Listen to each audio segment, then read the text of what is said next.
To dedicate my comments this morning to the late Chaya Kalner, who died a few days ago here in Yerushalayim and was a real role model to our family and friends who taught us by example never to take our relationship with Eretz Yisrael or the beautiful city of Jerusalem for granted. We will miss her dearly.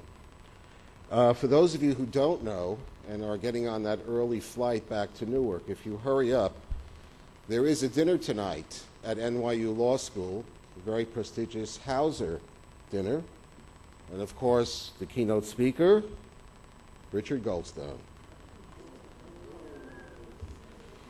Yeah. I noticed that there are many former Americans and future former Americans in the audience, so many of us know all about the infomercials. Especially in the States. I see you have them late at night here now too, Baruch Hashem. But in the States, I remember one guy who said, hair club for men, I'm not only the spokesman, I'm also a consumer. So if we're talking about lawfare, the Wiesenthal Center is not just a spokesman on the issue, we're a target and a victim. To just quickly give you two examples, in 2005, my friend and colleague, Dr. Shimon Samuels, who's based in Paris, was the subject of an indictment for criminal defamation of a Franco-Palestinian entity that has been designated by the United States as a terrorist organization. In other words, he went on trial for telling the truth. He was fined €1. We appealed twice. And at the end of 2009, we finally won in the French Supreme Court, 2005 to 2009. Those of you here who are still angry with the Wiesenthal Center for taking away downtown Yerushalayim's best and oldest parking lot, you notice we've not yet begun to have a construction because we were sued by that great humanitarian, Raed Salah, and other enemies of the Jewish state. We were at Bagatz for 3 years. We won a unanimous decision. And earlier this week, there was a press conference in East Jerusalem, along with people outside our offices in Los Angeles, to inform us that, dissatisfied with the Zionist Supreme Court, they're now going to the United Nations, UNESCO, with the goal of eventually getting to The Hague in order to prove that the car park was actually a 12th century Muslim cemetery. We do have a piece of good news for them, and if any of their friends are in the audience, you may want to go back to November 22nd, 1945, Palestine Post article we just found, in which the highest religious council of the Muslims here in Yerushalayim announced that they were going to be digging up the 450 dunam of the Mamila Cemetery in order to build a university and a variety of hotels and office buildings. So we'd be sure to include that, and I think the parallel is actually quite stark because the fact that you may have the objective truth on your side is almost irrelevant to what we're talking about this morning. I'm here really to talk about the theological twin of Goldstone and lawfare. The theological enemies of Israel have opened a major new front. They and various activists in prominent Protestant churches are seeking to destroy Israel, if you will, milmala, from above. Their activities threaten to turn traditional friends in churches into enemies and to erode support for Israel in the United States, the only country of any significance whose population still heavily tilts in favor of Israel. They cast Israel as a theological error, conceived in the sin of the last gasp of Western colonialism. This new approach shakes the foundation of interfaith relations in the Galut.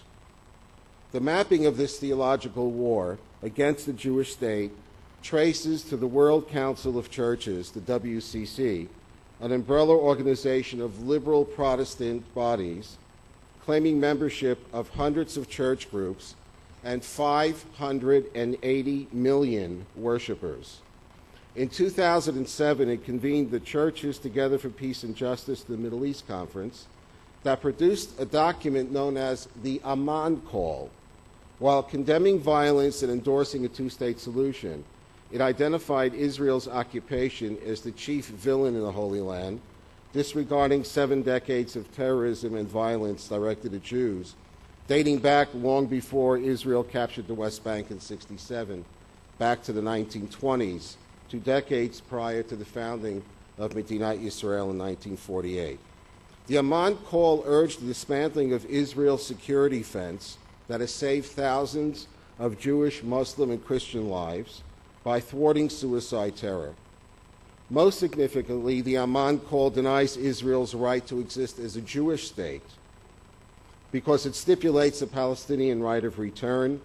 Israel obviously would be quickly overwhelmed by an influx of millions of third-generation after progeny of those who fled the fledgling state 62 years ago. Israel, as we know it, would quickly disappear, replaced by another Middle East militocracy. The WCC was not finished. In 2008, a group of theologians was invited to review the theological underpinnings of Christian attitudes towards Israel. No Jews were invited.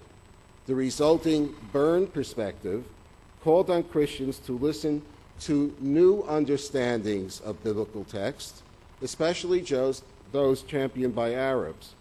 All references to a covenant with the Jewish people should be taken allegorically, but not, God forbid, refer to the descendants of the biblical Jews. The Jewish understanding of a connection between themselves as a people and this land was explicitly denied. In effect, this marked the return to replacement theology, in which Jews were stripped of the way they saw their legitimacy, their place, and their significance in history, and through which they also lost their right for centuries in church-dominated Europe. Now, the WCC would deny the Jewish people their legitimacy. Naim Atik of the Sabeel Liberation Theological Center, a partner of several of these denominations, who is sometimes called the Desmond Tutu of the Palestinians, has a new chiddush. He goes even further.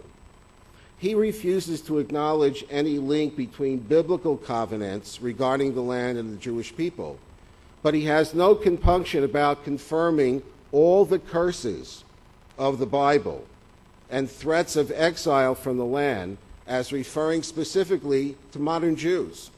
They should take heed, he says, to all biblical exhortations of the land spewing out those who sin within her holy borders. Then, on the first day of this past Hanukkah, a group of Palestinian Christians issued the Kairos document, immediately embraced by many Protestant denominations. Listen carefully. It calls for a general boycott of Israel, arguing that Christians are required by their faith to side with the oppressed, meaning the Palestinians. It speaks of the evils of occupation, but is silent on any evils committed by Palestinian terrorists. It links any Jewish connection to the land only to the survivors of the Shoah, denying 3,000 years of Jewish domicile in the land. Most importantly, connecting the dots to the previous documents. These leaders declare that there must not be a Jewish state because any religious state has to be inherently racist.